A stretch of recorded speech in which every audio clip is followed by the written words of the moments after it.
जय शिवराय मित्रांनो राज्यात 1992 नंतर प्रथमच राज्य शासनाच्या माध्यमातून महिला शेतकऱ्यांसाठी एक मोठा निर्णय घेण्याचा प्रयत्न केला जातोय आणि याच्यासाठी आता सध्या सुरू असलेल्या पावसाळी अधिवेशनामध्ये महिला शेतकरी सक्षमीकरण विधेयक हे विधेयक मांडलं जाणार आहे आणि याच विधेयकाला मंत्रिमंडळाची मंजुरी मिळालेली आहे। मित्रांनो, एकंदरीत आपण जर पाहिलं तर 1992 मध्ये सरकारच्या माध्यमातून लक्ष्मी मुक्ती योजना आणण्यात आलेली होती, ज्याच्यामध्ये पुरुषाबरोबरच महिलेला देखील आपल्या त्या शेतीवरती एक आपली मालकी दाखवण्याचा एक अधिकार मिळाला होता।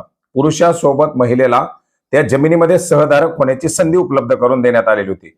परंतु काळ गेला, बरेच वर्ष गेले, आता महिला शेतकरी म्हणून पुढे येत आहेत, बऱ्याच महिला स्वतः शेती करत आहेत आणि अशा परिस्थितीमध्ये महिलांना एक स्वतंत्र त्यांची ओळख निर्माण व्हावी, त्यांना दिल्या जाणारी योजना असतील, महिलांच्या नावावर दिली जाणारी कर्ज असतील, त्यांना उद्योग व्यवसाय स्वतःच्या नावावरती निर्माण करण्याची संधी असेल, अशा सर्व बाबी उपलब्ध करून देण्यासाठी आता राज्य शासनाच्या माध्यमातून महिला शेतकरी सक्षमीकरण विधेयक हे विधेयक आणलं जात आहे आणि हेच विधेयक याच पावसाळी अधिवेशनामध्ये मांडण्यासाठी आता मंत्रिमंडळाच्या माध्यमातून त्याला मंजुरी देण्यात आलेली आहे।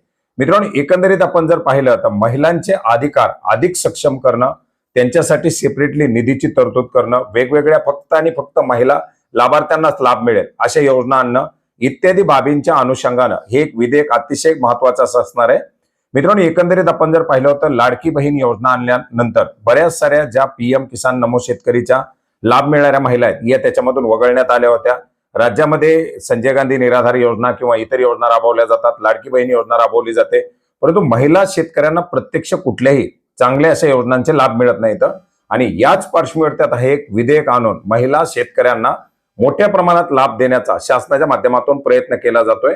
मित्रांनो, ही सुरुवात आहे आगामी निवडणुकीच्या पायाभरणीची, कारण हे विधेयक आणून त्याच्यामध्ये योजना सुरू करणं, त्याचे लाभ मिळवून देणं आणि येत्या निवडणुकामध्ये आपला पाया भक्कम करणं ही एक आता शासनाच्या माध्यमातून तयारी सुरू करण्यात आलेली आहे। याच पार्श्वभूमीवरती हे एक अतिशय महत्वाचं असं विधेयक असणार आहे।